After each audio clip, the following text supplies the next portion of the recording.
Tai ko čia dabar piktinatės? Aš piktinuosi? Ne. Žiūrėti jums reikia ir pasakyti, kad jūs pavokėt iš manęs patį gyvenimo brangiausią dalyką — Florence. Leonelio Golštino pjesę Dovydas ir Eduardas aš neperskaičiau kur nors knygoj, o pirmą kartą pamačiau šitą spektaklį pastatytą kažkur labai labai toli nuo Lietuvos tarptautinėme teatrų festivalyje.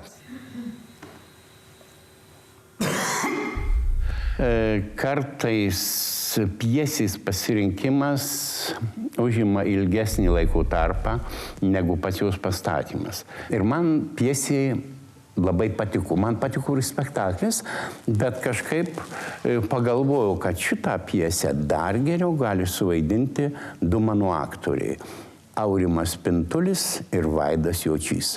Mintyse aš jiem ir paskyriau vaidmenis šitoj pjesėj ir grįžus iš festivalio greitai pradėjom darbą. Taip ir atsirado po truputį repertuariai spektaklis Dovydas ir Eduardas. Užteks. Aš jau pavargau nuo visko.